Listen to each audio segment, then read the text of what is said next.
Hi everyone, thank you for welcoming me here. It's fantastic, and thanks John for inviting me.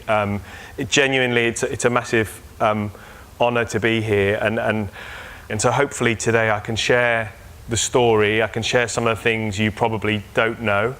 I'm going to try not to focus on the stats and the numbers too much, and I'm going to try and focus on the kind of the culture and the lessons and the learnings and the journey and the opportunity and so on. And then we're going to try and leave some space at the end for questions. So please do, there's thousands and thousands of amazing questions you could ask about Parkrun, and so please think, while we're going through the story, please do think about questions, and afterwards I think John's going to compare some questions, and nothing is off limits at all. You can ask absolutely anything you like about any part of what we do, and I'll be happy to answer it.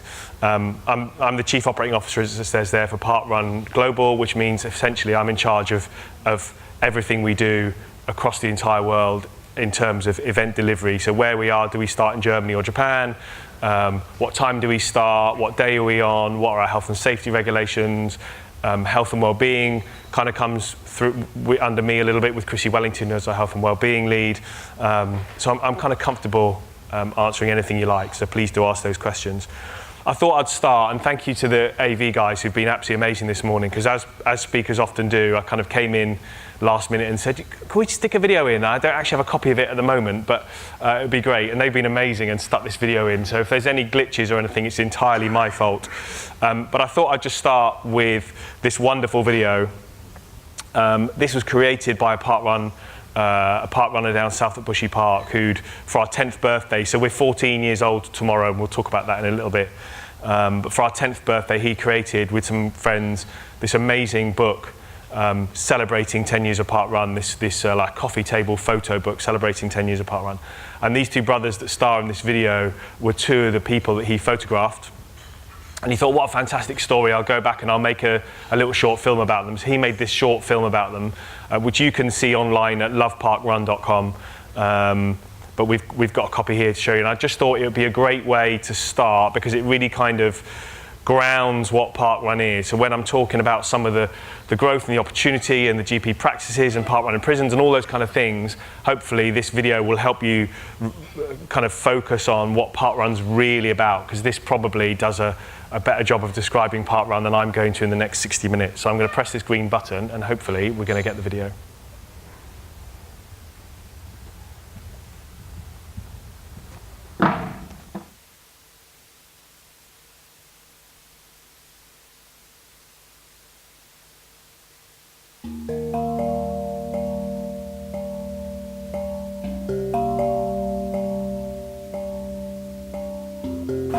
Me and my brother are really close, and I think that kind of stems from me having a sight problem.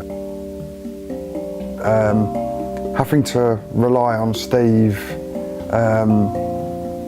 a lot has sort of drawn us closer and closer together. You know, over the years, I think Steve's been somewhat of a father figure to me as well. You know, he's somebody that's always been there for me, somebody that's always guided me, always given me advice, always helped me with things that I need help with because of my sight. When we took up the running, it was just sort of a natural progression that Steve would help me with that as well. A lot of people would say, well, you can't do that because of his sight. Well, actually, no, you can do it. Like, it might not be quite the same, but you can do it. 20 years ago, I would be sitting here and you'd be looking at a different person. My parents tried as hard as they could to help me and get through a tough time at school when I was being bullied. From there, I went away to boarding school, put on a lot of weight while I was there. Never being honest with myself, overeating, eating a lot of junk and doing very little exercise, and actually thinking to myself, no, I'm happy, I'm fine. Until I ever admitted that actually, yes, I do eat wrong. I don't do enough exercise, you know, and that was all part of not having any confidence, and you know, so the more time I've spent with Steve, the more confident I would say I've got. And kind of Steve said himself, you know what, this is how I have been in the past, it's not going to happen anymore. And I just thought, you know, he's right, he is right. to put it into context, I was a 48 waist jeans, and now I go about 34. Now, physical exercise, not just parkrun, is a big part of our lives. We discovered parkrun walking Steve's dog in Richmond Park. The next weekend, we printed off our barcodes, signed up, and I ain't looked back since, really. From your first week there, when people you don't really know, they welcome you, clap you over the finish line. I can think of a time where my brother was struggling up the hill, and it makes my bones tingle that everybody was just cheering him up the hill. It's not a race, it's a run. And that's the best thing about it, is that it's a good, friendly atmosphere just for everybody to have a bit of a run and a social meet up on a Saturday. For me to now be at 100 parkruns and Steve to be nearly there is an amazing feat in itself. For anyone to get to 100 parkruns is a lot of miles under their belt, and anybody can do it, but you just got to get up and do it. Yeah.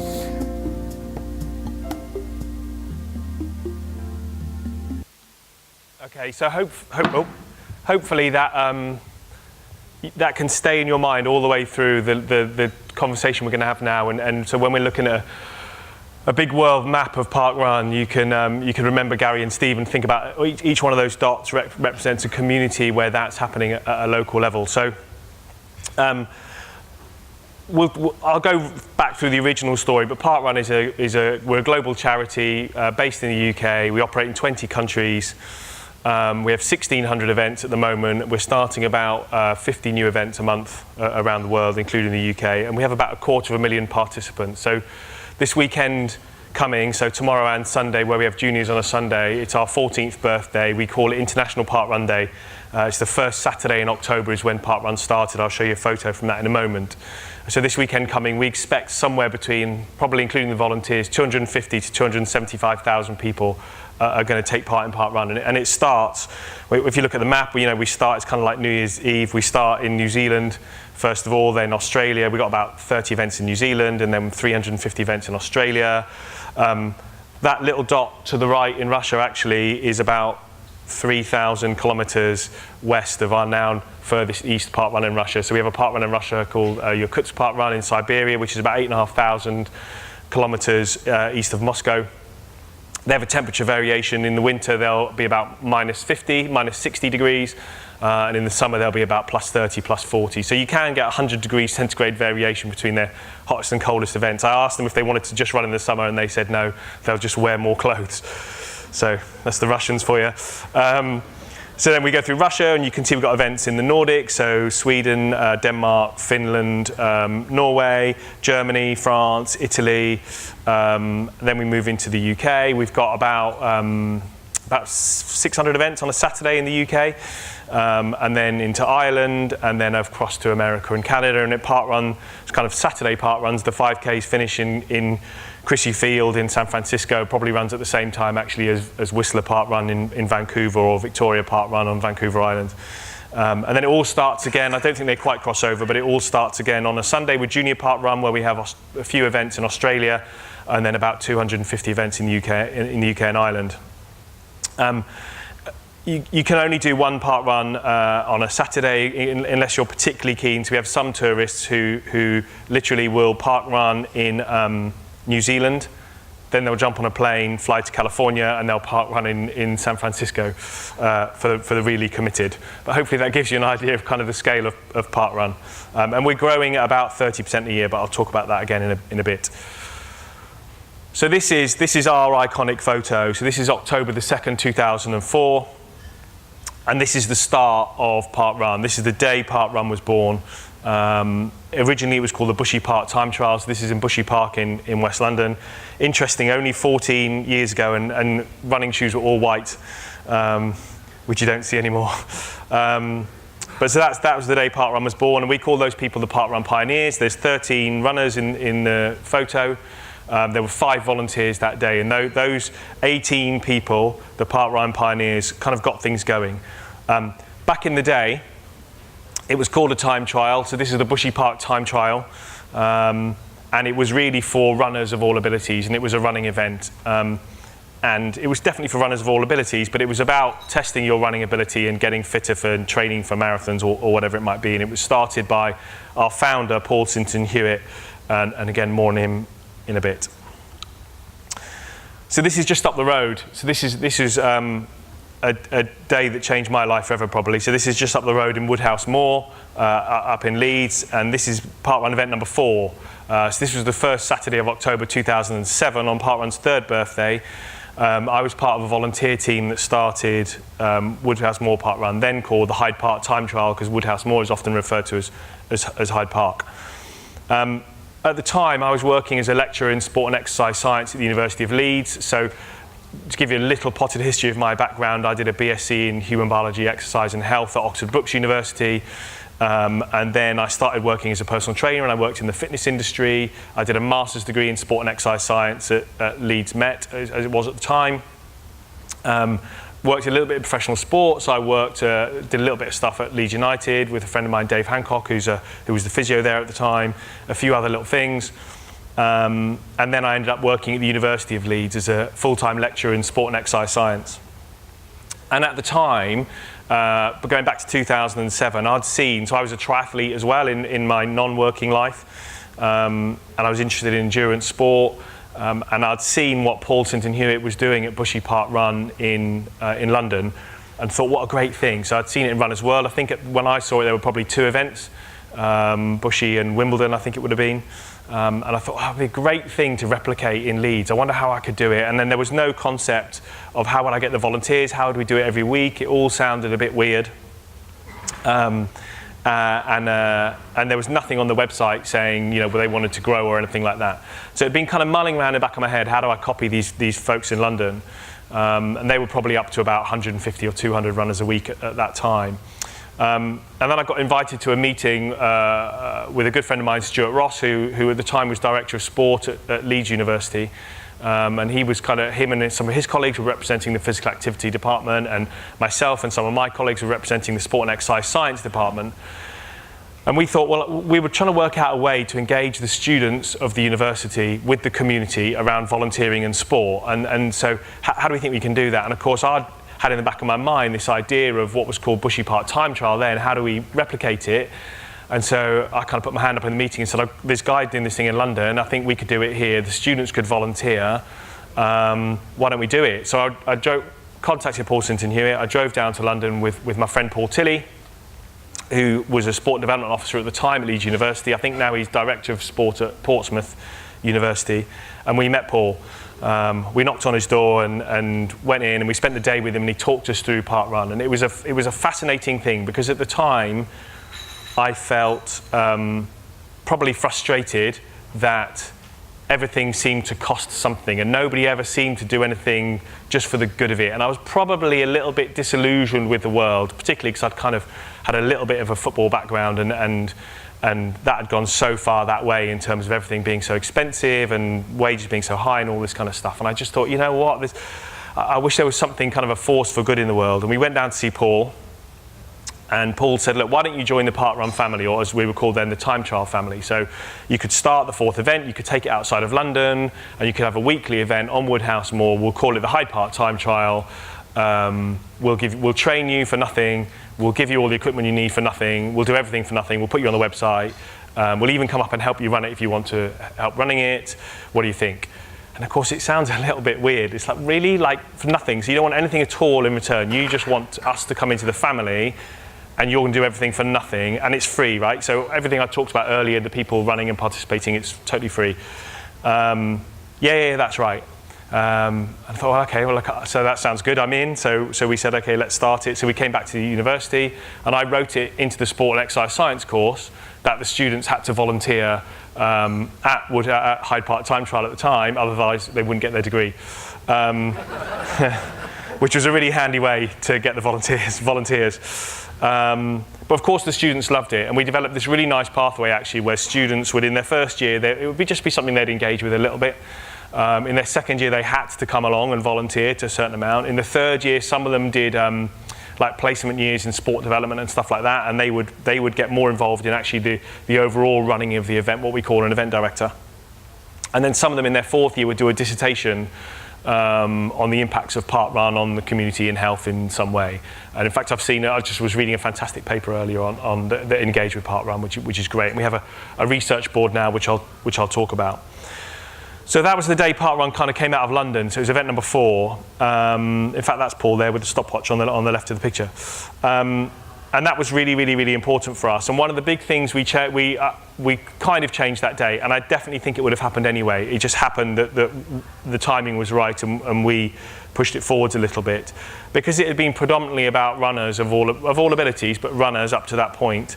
But we coined this phrase, walk it, jog it, run it at the time, which we actually don't use much anymore, although we do say you can walk, jog, or run Parkrun. But we really wanted it to be for everybody, truly for everybody. And there's right in the middle of the picture at the back, there's a lady called Tess, who's a really good friend of mine. I've known for a long time, and she was working at the university at Leeds while I was there, and I persuaded her to take part, and it was probably the first organised exercise she'd ever done. There's 15 people there doing a time trial. It was called a time trial. There were some pretty decent runners there, and it took her 58 minutes to do the 5K, and it nearly killed her. I thought I might have done at one point. I was a little bit worried, but she survived, and she went on to make loads of friends and become loads healthier and join the 100 Club for Parkrun and all this kind of stuff. And it was just this really big thing about it can be for everybody, actually. You know what? And anybody can do it, and you can come and walk, and it doesn't matter how long it takes. So that kind of really, that point in time when I first got involved, and it definitely wasn't a me thing. It was just the time and who were involved. But that kind of was a bit of a change. One coming out of London and one really encouraging walking. So this is our mission statement. A healthier, happier planet is our mission statement, and I wanted to talk to you a little bit about that. And kind of forever, for everyone, forever for free sort of sits underneath that and is really important too. And I'm a real believer in mission statements when they're meaningful. So I mean, there's thousands and millions of mission statements out there that are a waste of time and nobody does anything about, and they're not credible about it. But I think if you can have a really powerful mission statement that you live by every single day, and every single decision you make sits within that all the time, and everything you do is guided by it, I think that's immensely powerful. When I first met Paul in 2007, so I gave up my job, by the way, in 2010, I gave up my job at the university, and I went to work for Parkrun in 2011. So I've worked for Parkrun full time since the beginning of 2011. When I first met Paul in 2007, I said to him, "What's your vision for Parkrun? What would you like it to be?" And he said, "Look, if I can make Bushy Park Time Trial, as it was called then, if I can make Bushy Park Time Trial sustainable and just do its own thing," and they were probably, I mean, now they get 1,400 participants a week. If I can make it sustainable and it doesn't take over my life and it's not loads of work for me and it can look after itself, that's great. As a minimum, I'd love this run in my park. He said, "But wouldn't it be great if there was one of these events in every single town in the world?" And of course, when you've got effectively 2 little time trials in London for free with a handful of people, to have the vision to say, wouldn't it be great if there was one in every town in the world? It's remarkable, and you know, there's a borderline, isn't there, between kind of genius and madness, and I'm sure Paul sits in there somewhere. But what an amazing vision, and so we kind of live by that. So for a long time, our mission statement was a Parkrun everywhere somebody wants one, and up until 2015, we really lived on that, and then actually it was really important, and we lived by it every single day. So essentially, if you wanted a Parkrun, we would make it happen wherever you were. So we started, you know, all around the world and all around the UK. And we would also support it forever being there, and that was really important. So you want a Parkrun there, we'll support it. And then in 2015, we reviewed things. We brought in, we merged Parkrun UK with the rest of the world and created this kind of single entity, and we brought in a new CEO, and our new CEO and myself, we worked alongside each other, and we still do. And Nick Pearson, our CEO, said to me, "I don't think the mission statement's very good." And he said, "I don't think it's very ambitious." And what do you mean you don't think it's very ambitious? It's a Parkrun everywhere somebody wants one. Like, we're talking everywhere in the whole world. Why is that not ambitious? And he said, I don't think it's why you make decisions, and I don't think it's it grounds your decisions. And I asked him to explain, and he said, look, for example, we'd recently taken a decision to not partner with any sports drinks company. So we had a partnership with a sports drinks company. one of our big sponsors, and the majority of our income then, almost all of our income, came from sponsors.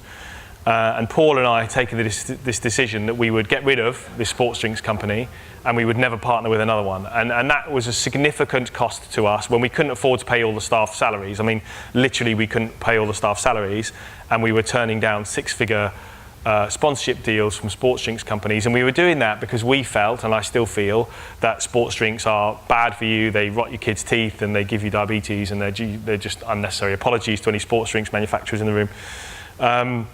But we just made that decision. But we'd made that decision, and Nick said to me, why did you make that decision? Because that decision isn't in line with a Parkrun everywhere somebody wants one. You've got a sponsor paying you a significant amount of money. Nobody's complaining. Like, no park runners were complaining about being sponsored by a sports drinks company.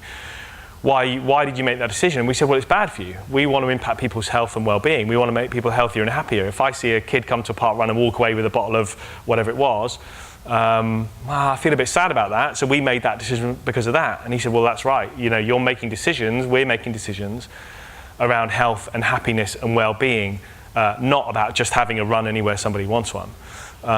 So after a little bit of work, and just internally, we decided to say, actually, let's be proactive rather than reactive, and let's be grand about it, and let's talk about a healthier, happier planet. And that's what we want to do. We want to make people healthier and happier.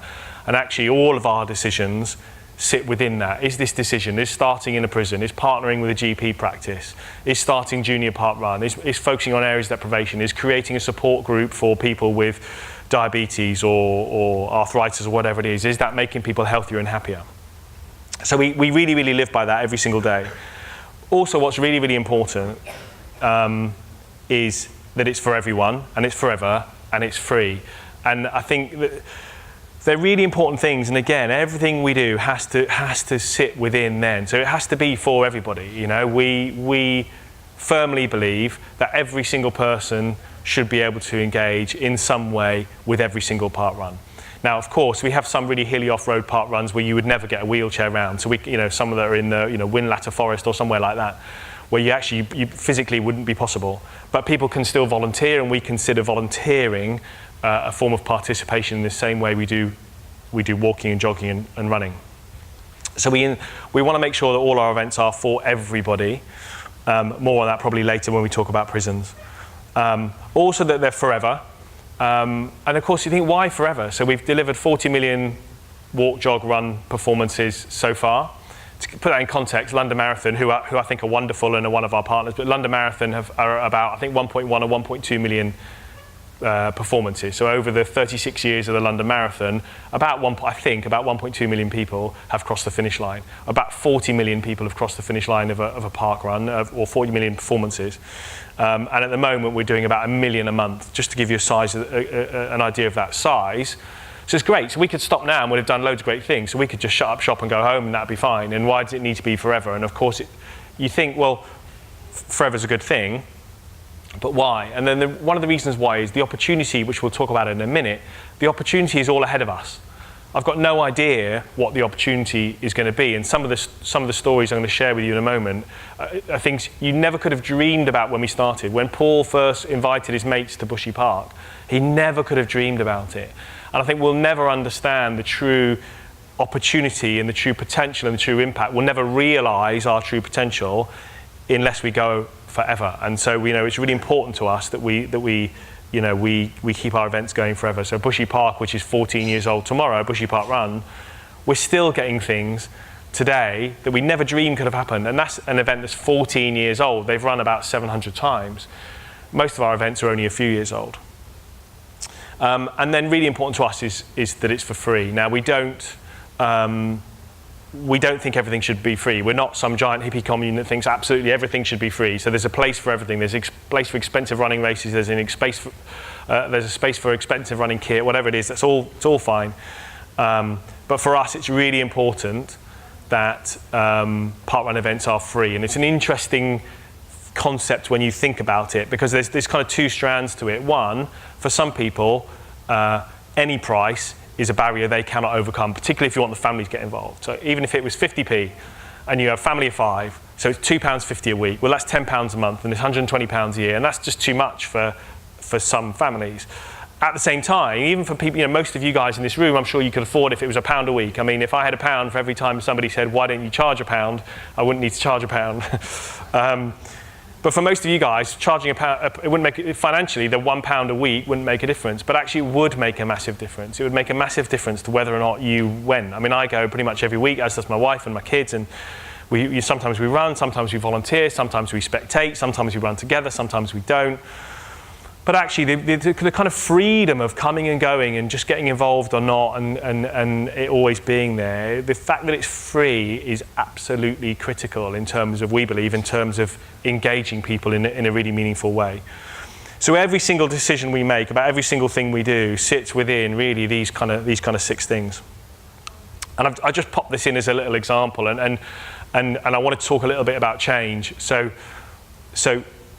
ever since we moved out of Bushy Parkrun into early 2007 when we started our second event, and from that point on, we've been an organisation that has embraced change. And in fact, Chrissy Wellington and I were having a conversation the other day. So Chrissy, some of you will know, she's 4-time Ironman world champion, one of the greatest endurance athletes this country's ever produced. Phenomenal individual, force of nature, I like to call her. We were having a conversation. She's a staff member for us, and she's our global lead for health and well-being. We were talking about being a progressive organisation, and one of the things about being a progressive organisation, we were just talking about a couple of concepts within health and well-being and inclusivity and accessibility that we're kind of chucking around.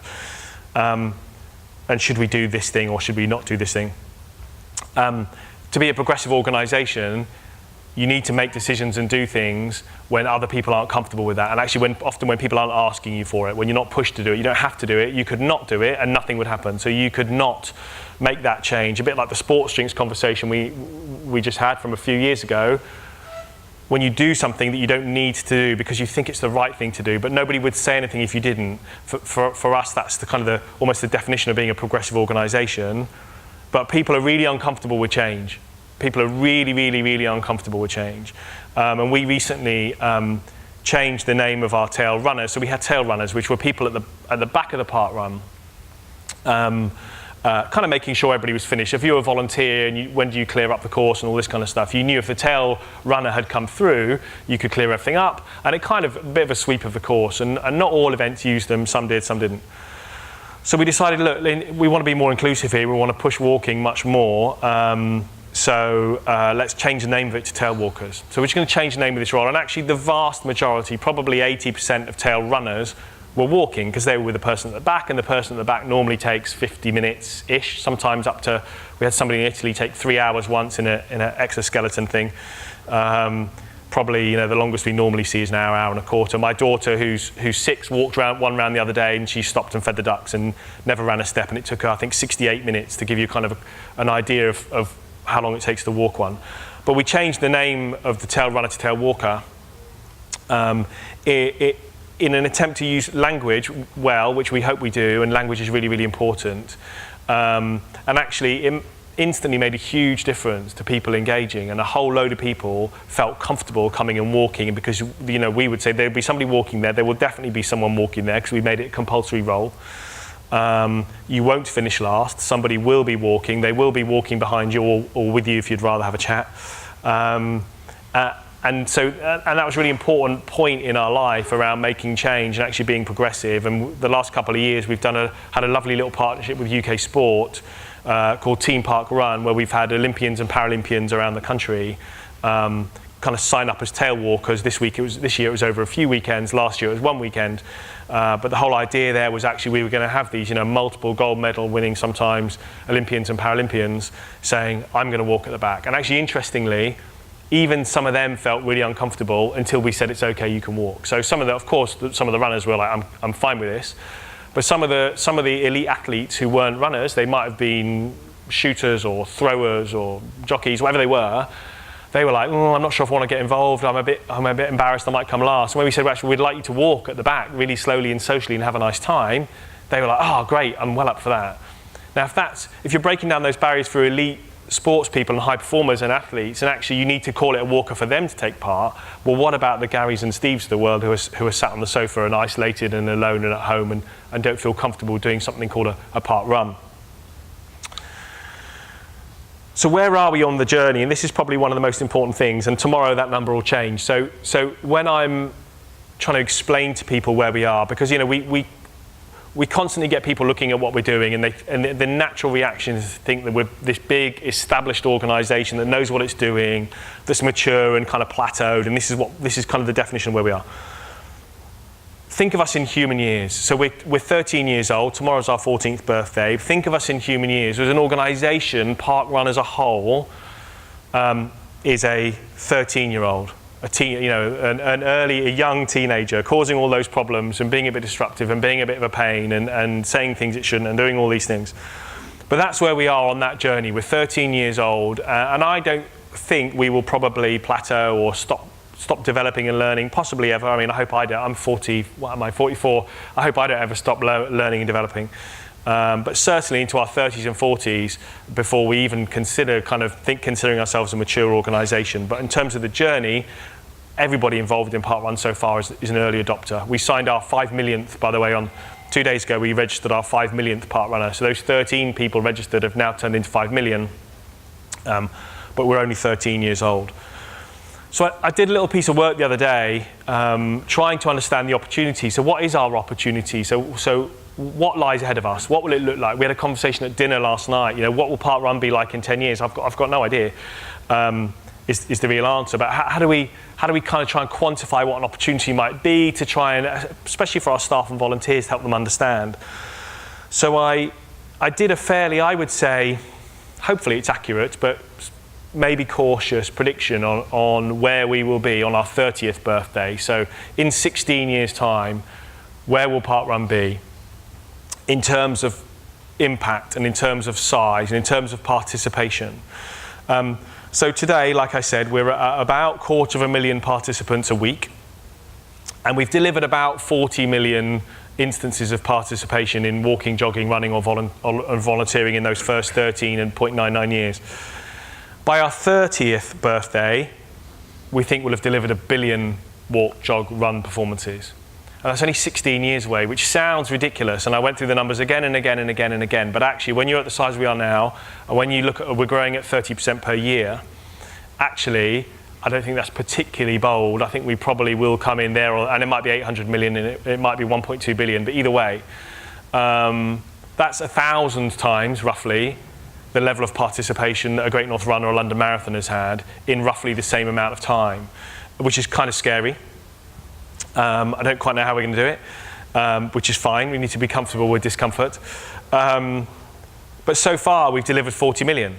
So actually, of that billion, so far we've delivered 40 million. So if my math is right, we're 4% of the way into that 30-year opportunity in the first 14 years, which I hope is a really helpful way to frame some of the where Parkrun is and some of the opportunities and help people to understand that actually the opportunities are ahead. We're kind of laying the foundations now for things we might achieve in future, hopefully in collaboration with many of you guys. I've had a number of conversations this morning and last night about delegates from the conference who are already doing research in Parkrun. So this is, I want to talk a little bit about some of the things we never imagined could have happened. So this is Kyemundy Township in Cape Town. The guy in the green shirt with the lime hat on is Bruce Fordyce. Some of you will know who Bruce is. Some of you might know Bruce. He won Comrades 9 times. Probably the greatest certainly one of the greatest endurance athletes the world's ever seen. He heads up Parkrun South Africa. When Paul started Parkrun in 2004, never could he have dreamed possibly that there'd be a township in South Africa starting at 9. Well, in fact, they start a bit earlier. I think they start 8 o'clock in the morning, but starting on a Saturday morning, going out and running 5K, and the local kids would be getting involved. And Bruce has done some amazing things. So it's interesting because Bruce, being this great elite athlete, and for those of you that know Comrades ultramarathon, it's the biggest ultramarathon in the world. It's 90 kilometers. So if you go the up year, it's 7,000 feet of climbing in the up year. Bruce's PB on it is 5 hours and 24 minutes, I think, which is about 5:48 per mile for 90 kilometers. It's remarkable story. Yet he's really pushed walking in Parkrun in South Africa. So they'll have typically 40 or 50,000 participants a week in South Africa at Parkrun, and 25% of them will walk. It's absolutely amazing. The average finish time in Parkrun in South Africa is about 20 minutes slower than the average finish time at a park run in the UK. And all across the country in South Africa, we see people walking in an hour, hour and 10, hour and a quarter, hour and a half, and using parkrun as a real social movement. This is somebody from a parkrun in Russia. I don't think it's from Yakutsk parkrun. I can't remember which one it's from, but this is somebody from one of our Russian parkrun events. And again, I was fortunate enough. Some of you will have been to Russia. Just the most phenomenal country. They get a whole load of bad press. I'm sure there's a whole load of bad things that happen amongst politicians and all this kind of stuff. But actually, when you get in amongst the people, the actual people, they're just the most wonderful people. And I was fortunate enough to go there 2 years ago, this weekend actually, for International Parkrun Day. And I went to a parkrun in Moscow, and I met the community. And it was absolutely amazing. We were talking earlier today I was talking before this about the kind of the culture and the spirit at parkrun and how it's always so similar. And actually, if you go to a parkrun in Russia, you can't understand them and they can't understand you. But other than that, it's exactly the same. I mean, unless you can speak Russian, of course. It's absolutely amazing. And it was just this wonderful example. In fact, I'll tell you the story of how they started. So they wrote to Paul quite a few years ago and said, can we start parkrun in Russia? And Paul wasn't really ready to start parkrun in Russia, so he said no, and not right now. So they started it anyway and created a fake parkrun, which we call Parkrunski.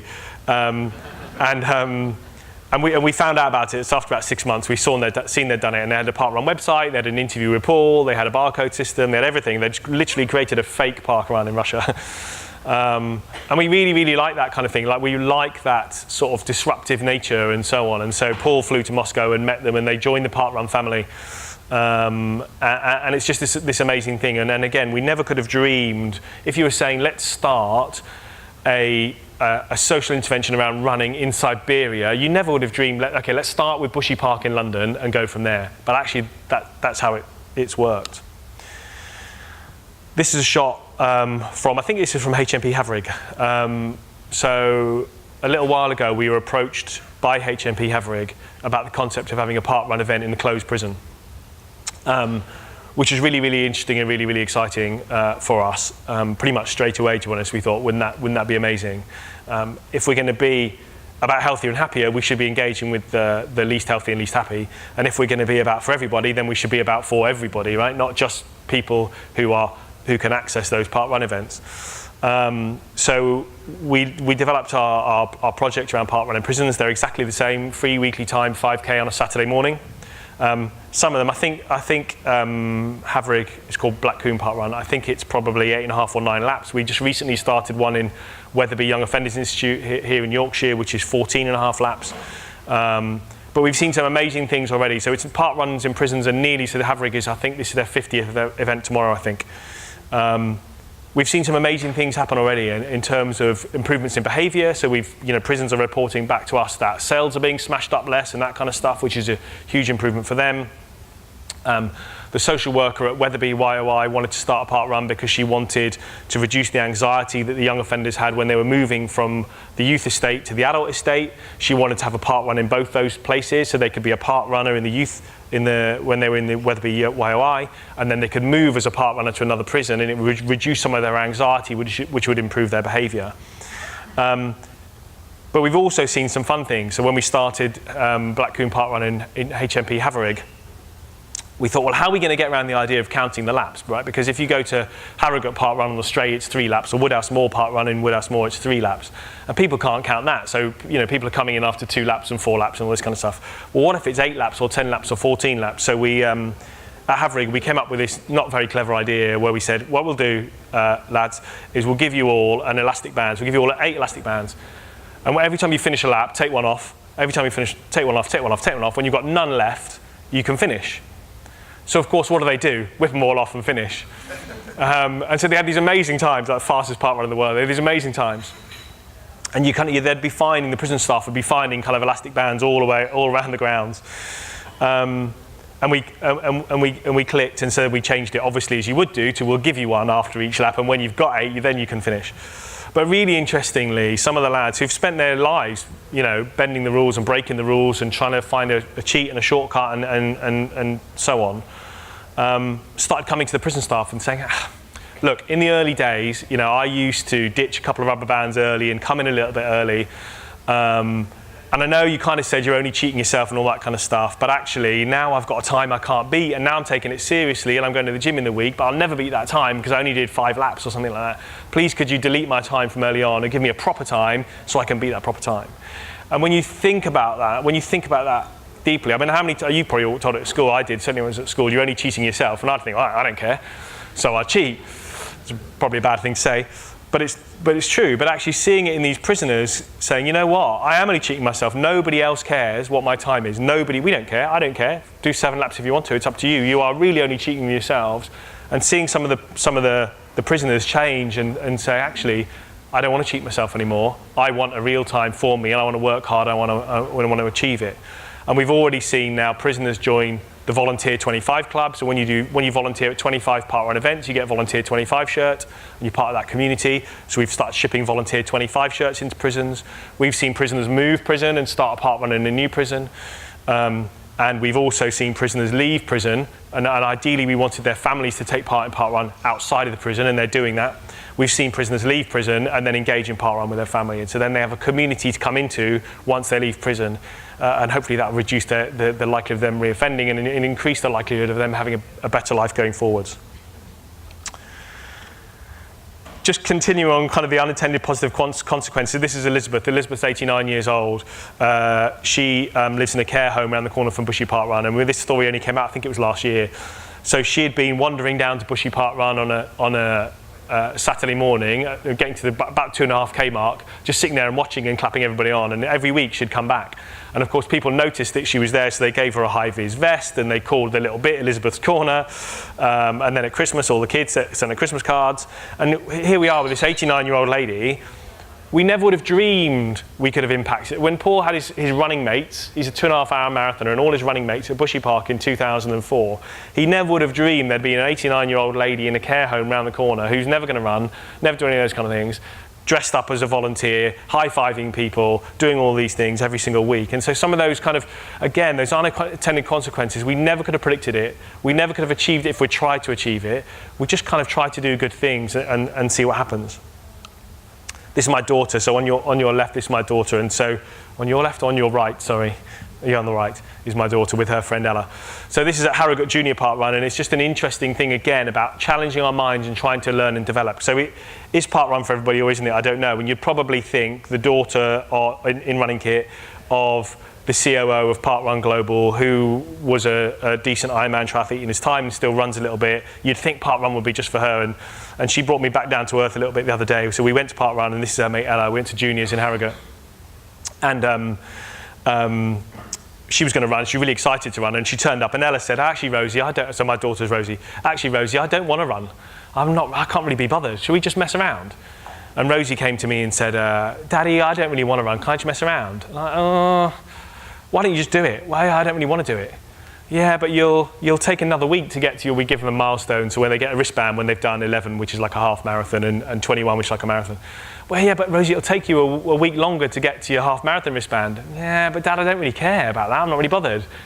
Well, why don't you just do it, and then you can play with Ella. It's fine. Why don't you just do it? And it's, it's the kind of the pushy, I want you to be active, run, parent coming out. Yeah, but Daddy, you told me that I never had to do anything I didn't really want to do. Why can't I go and have fun with my friend? And I said, look, you're exactly right. Of course, I'm being stupid. Off you go and have fun. So she went off and played in the park. That's Valley Gardens in Harrogate. Went off and played with her friend. And I'm volunteering at the park run and looking after her brother and all this kind of stuff. And then she comes back and an hour later with the biggest daisy chain you've ever seen in your life. I had a jolly great time. And actually you think, you know what, actually it doesn't have to be about the running. Like actually getting outside in a park, being active with your mates is 99% of it. Whether you run 2K or not is kind of irrelevant. And so it was a great lesson for my daughter. From my daughter. I'm whistling through so we get some questions in. So recently we started this thing called the Parkrun Practice, which is probably the thing I've been asked about most when I was here a little bit yesterday and this morning. It's a partnership with the Royal College of General Practitioners. And it came about in a number of different ways. And I wasn't massively involved in how it came about, so the real detail of this isn't at the front of my mind. But essentially, we understood, probably over the last few years, we've grown to understand that those most in need of physical activity and social community and all these kind of things, aren't going to be reached by word of mouth. So almost everything we've done in our lives has been word of mouth, and we're not going to reach them. It's going to stop. The person who's lost his sight or her sight at the age of 45 and is struggling with that and literally just sits on the sofa all day, and we're never going to reach those people through word of mouth. And how do we engage those people? And in prisons, it's kind of easy because the prisoners are in the prison, and so the prison can say to the prisoners, a bit like I did to the students, you're going to go to Parkrun. But how do we engage with those people? And actually, is the solution for us to try and market to them in some clever way? Do we do leaflet drops around Parkruns? Do we do some TV advert? How do we get to those people who are out of our reach? And actually, we thought, actually, who's speaking to them? Well, GPs are speaking to them. And we did a little bit of research among health practitioners, found a load of GPs were prescribing Parkrun already. So particularly with a couple of great GPs who've started Parkrun, Simon Tobin up in Southport and Ollie Hart in Sheffield, and a whole load of other people involved as well. We launched the Parkrun practices with the RCGP, and actually the RCGP do most of the work. But this is where GP practices, if they want to become a kind of official Parkrun practice, they can effectively self-declare and say, we'll do that, and we give them a load of kind of documentation that says this is how you can share Parkrun with your patients, and this is the kind of things you can do, and they can build a relationship with their local Parkrun community. So this is probably today the most exciting thing we're doing right now, really, and we launched in June, and so far we have 420 GP practices signed up as official Parkrun practices, committing to prescribe Parkrun, be it walking or jogging or running or volunteering or even just spectating, going along and have a watch. We've got 400 GP practices so far, and that's growing every single day.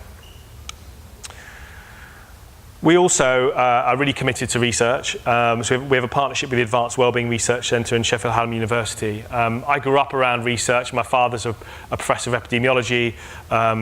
Spent half his life working for the World Health Organization around AIDS and TB and a whole load of things like that. And so kind of public health and research has always been part of my sort of life. And a few years ago, I was kind of fielding all the requests for research. So a researcher would come to us and say, can I write to all your participants and ask them to fill in this study or do this or do that?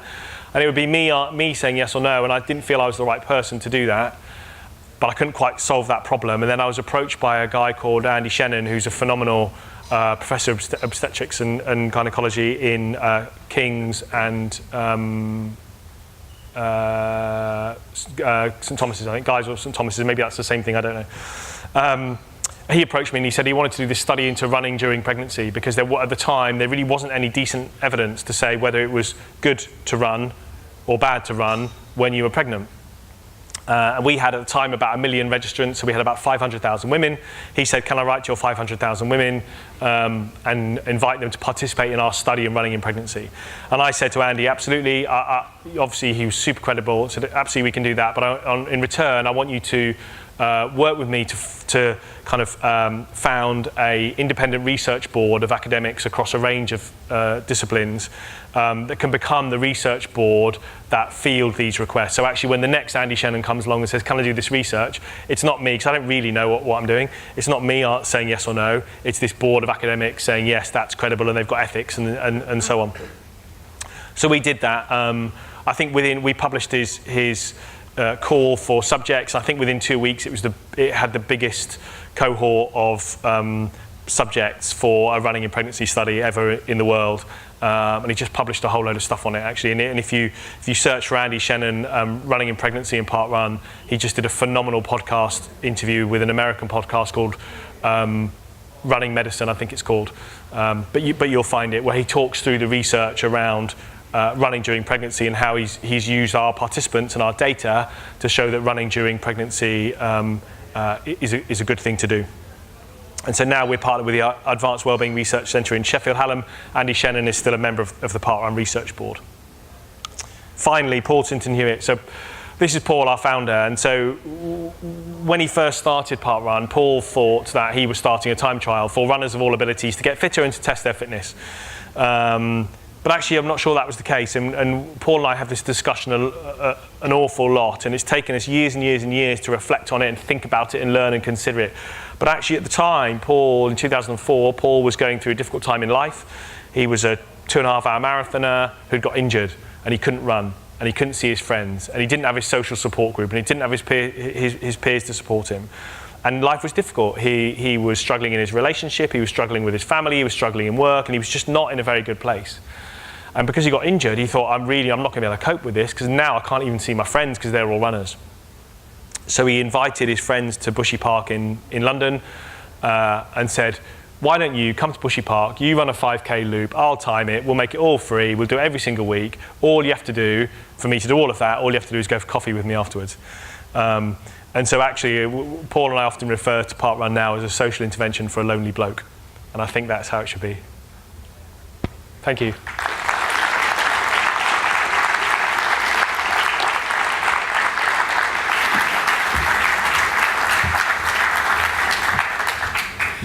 Thanks, Tom. He's happy to take questions for up to 10 minutes or so. As long as you like, yeah. Ask anything you want, basically. The other thing I was going to say, if you haven't been to a park run, definitely go to one. I don't know how many of the Yorkshire trainees are here, but a few months ago I challenged them to all go to a park run, because until you've been there, you can't experience the atmosphere and see the benefits that it does to give people and the complete range of capabilities and levels of health that attend. So if you've got nothing better to do tomorrow morning or next Saturday, then look up your nearest park run and head down there. Thanks, John. Questions? Somebody must have an insightful, challenging question. Have I teed you up? I just wanted to know, in terms of your sites and where you do it, your challenges obviously with budget constraints and councils looking at parks and all of that, whether you're managing to get anything written into sort of, not legislation, but how you deal with that to try and keep it going forever?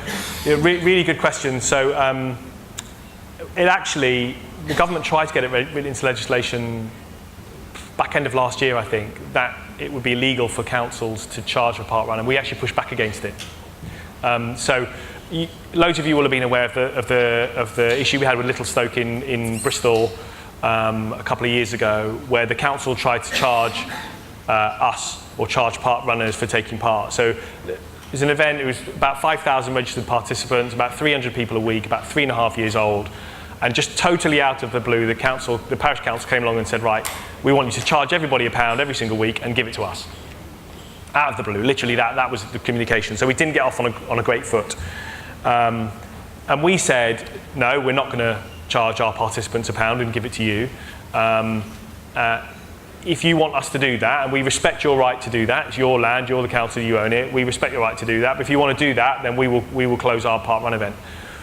And it turned into this massive media thing, and it was all over the news and the telly and the papers, and it was just everywhere. It was one of the biggest things. I think we did 200 press engagements that week. I mean, it was mind-blowing. Every news channel, every news, everything. And it was a really, really important point in our journey, because we got challenged very, very publicly, 5 Live, ITV, BBC, everything. We got challenged really, really publicly about that concept of being free and of not paying to use the park. So we don't pay to use our venues anywhere in the world, and we think that's really important that we don't. Paul got asked this on 5 Live earlier this week, actually, and he said, well, look, if I was Prime Minister, I'd make all sport free for all kids, which is kind of his way of answering it. My way was slightly different in that parks are really, really important, and they're more important to us than almost anybody. So we're in, well over 1,500 parks. And they must be sustainable, and they must be funded in some way. However, we don't believe necessarily that the right way to fund parks and make them sustainable is to charge for them. And so we don't generate income at a local level.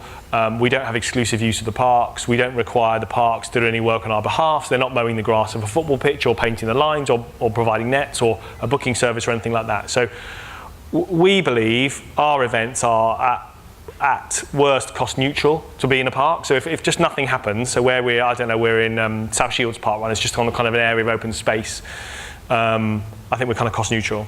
In some places where there's a cafe, I mean, I know of cafes that take in excess of £500, £600, £700 a week in the cafe, because they've got 200 park runners in the cafe every week afterwards, and it can generate significant revenue.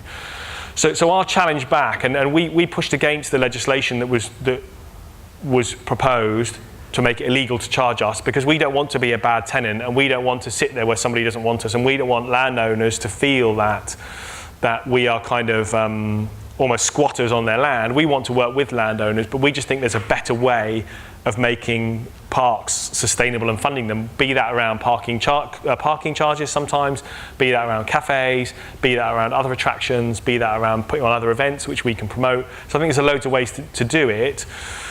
And we set this, it was interesting because during that time people said, well, are you worried about setting a precedent?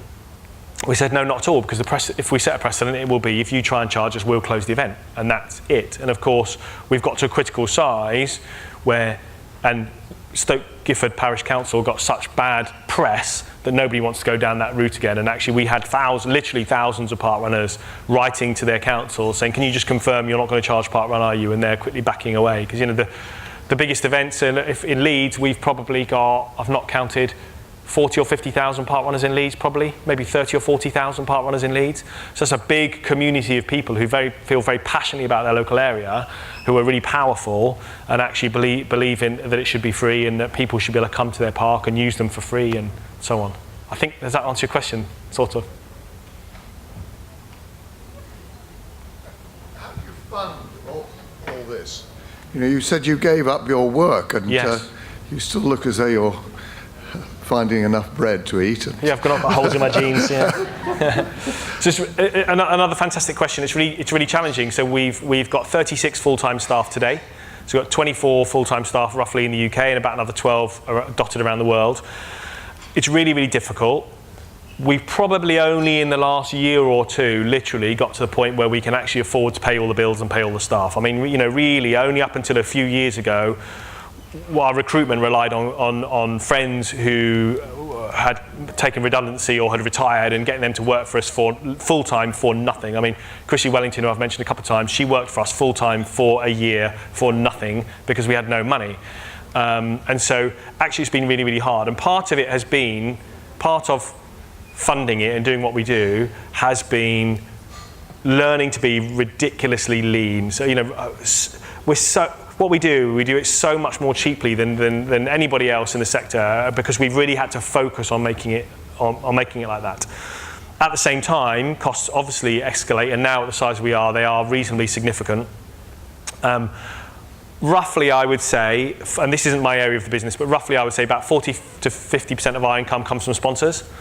So we have some global sponsors, we have some national sponsors. So in the UK, we're sponsored by Leeds Building Society, and we're sponsored by Intersport, and we're sponsored by Vitality, and we have a number of different sponsors across the UK and Australia and South Africa, and they contribute some income. We have a almost insignificant amount of funding from government. Hopefully that's about to change. We get very little funding from the likes of Department of Health or Sport England, but hopefully that's going to change. We've got a reasonably good relationship with them that we've been working on. We do a little bit of retail, so we sell wristbands with barcodes on, and we sell t-shirts, which generates actually a reasonable amount. We've got 5 million people registered on our database now, so that can generate some stuff.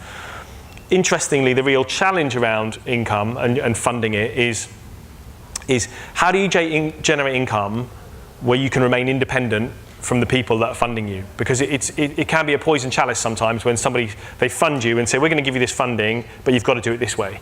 No, but we want to do it our way. Because we probably, for every person that says, how do you do what you do? It's amazing. We probably get 3 or 4 people saying, you're doing it wrong, you should do it like this.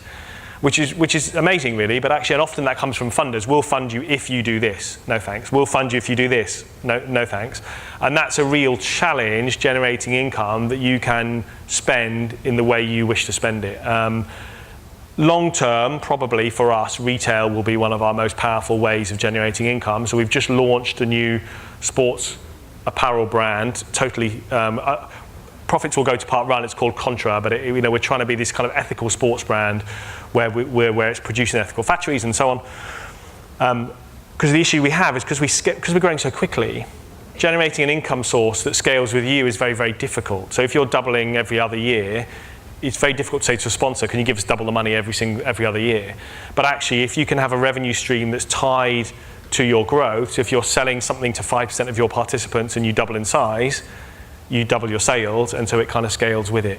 And also, of course, when you're creating your own products, so we make our clothing now ourselves. When you're making it yourself, you're in control of it. We sell it ourselves. When you're selling it yourself, you're in control of it, which means if you do a good job and people buy it, you're in control of that, and you're not at the whim of a a marketing director of a company or of a, somebody at a funding body to say, actually, we're not interested in women now, we're interested in kids, or we're not interested in kids, we're interested in disabilities, and suddenly you have to change. And if you look around sport, I'm sure you'll see governing bodies everywhere really, really nervous about changes of strategy and how that affects funding, and they effectively have to do what their funders tell them. So the big challenge isn't necessarily getting money, it's getting money the right way that fits with our principles and also allows us to do what we would like to do.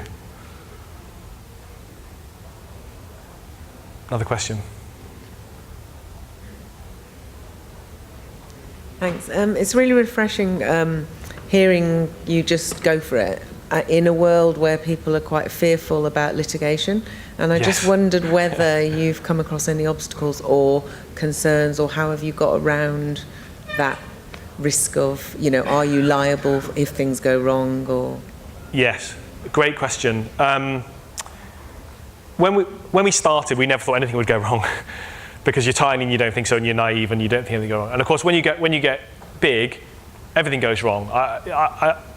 Probably, if I said to you guys, give me some examples of things you think that could happen at a park run, even in your wildest imaginations, you probably wouldn't think of all of the things that happen at a park run. And we record all of our incidents, and we have about 130 a week at the moment around the world. Everything from a grazed knee to a serious collapse and all kinds of things. Paul's original vision was you run at your own risk. It's all up to you. And of course, that doesn't really mean anything. If you're negligent, you're liable. But that was the principle of Park Run. So when I first went to Bushy Park Run, I turned up expecting a race and the things associated with a race, and there was just like nothing there, nothing at all. And I said to somebody, where does Bushy Park time trial start? And they said, oh, by this tree. And well, where does the course go? We'll just do kind of a lap of the course, so no arrows or anything like that. And where does it finish? Well, it finishes by that tree. Well, where do I put my bag? Would you put it over there? Nothing there. It was like nothing, right? It was this really simple model. And of course, that wouldn't work at scale. However, we've had to push really, really, really hard. And I think probably we were lucky in the early days that everybody thought we were a bit mad, so they sort of ignored us until we got to the size where we were strong enough to sort of do what we wanted. So a good example is kids taking part. So we had masses and masses of pressure for years, and I still get it sometimes now, that we shouldn't let young children take part. That actually, originally the establishment said kind of 14 should be the minimum age for Park Run, and then they said maybe 11. And actually we would say, no, we think kids running around a park is great. And of course, kids being shouted at or pushed and bullied is a bad thing, but you get that in chess and geography and maths, not just in running. I mean, the running isn't the thing. Pushy parenting is not confined to sport, and we will work really hard to stop pushy parenting. But so a lot of it in the early days was, no, we are going to have kids taking part, and that's it. And then and that's it. And with medical stuff and around liability, we're like, one of the big problems is in event delivery and physical activity interventions is sometimes people focus on the barriers to engagement and participation, but they don't focus on the barriers to delivery. And if the barriers to delivery are massive, so if you've got 4 first aiders and 3 ambulances and 2 beds and 2, actually, you can't deliver the event. It doesn't matter if the event is super accessible, because actually you can't put it on. And so we've always gone against the grain and challenged the establishment around health and safety and medical stuff and said, let's do what's right. Let's not tick boxes. Let's not do stuff we don't need. So if we were going to pay for St John's at all of our events, for example, it would cost us millions of pounds, probably couldn't do it anyway because we're so big. Would it actually make a difference? So let's think about whether it would make a difference.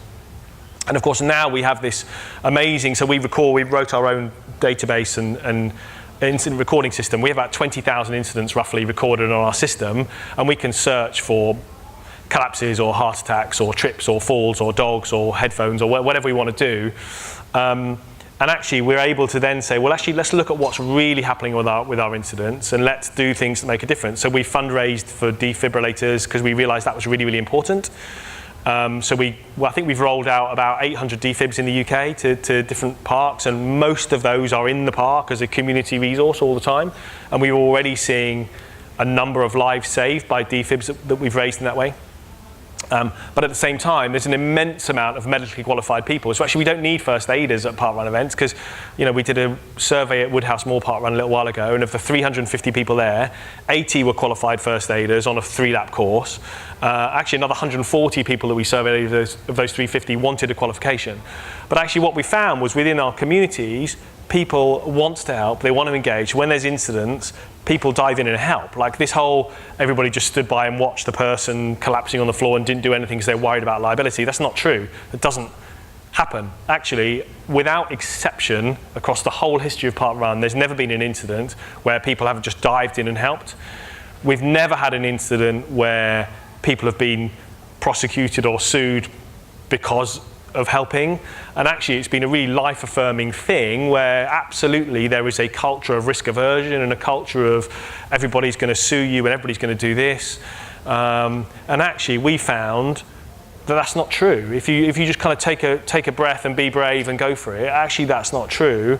And I unfortunately I do end up in the position sometimes where I will be speaking to family members of somebody who has died at a parkrun. We have in 40 million instances of participation. Sadly, that does happen. If you had 40 million people together, some of them sadly will die for various reasons.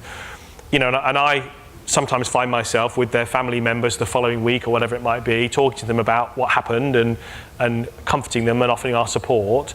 And hand on heart, I can say I think we do everything we can in an appropriate way, and the feedback from families in those situations has always been the same. And I think actually, if we can get away from that, we had somebody trip over a tree recently, and somebody said, "Well, do we need to cut the tree root out?" Like what? Like every time we trip over a tree, we cut it down. For what purpose? Well, they might fall over it again. Well, somebody might fall over that tree again. Yeah, but it's a tree. That's what they do. They trip people up. It's fine. And so I think it's been a real challenge, and it's probably been one of our greatest things, driven by Paul from the beginning, is not falling into that trap of being risk averse, not being scared, doing the right thing rather than doing something to tick a box, trusting that'll work out, trusting in human nature. And actually, you know what, it really works. We find people are really nice, they really help. Medical people are unbelievable. Some of the stuff I've seen or witnessed at parkrun events is amazing. So yeah, touch wood, it's all right. Any more questions? No? I think we're done. Thank you very much. Thanks, John.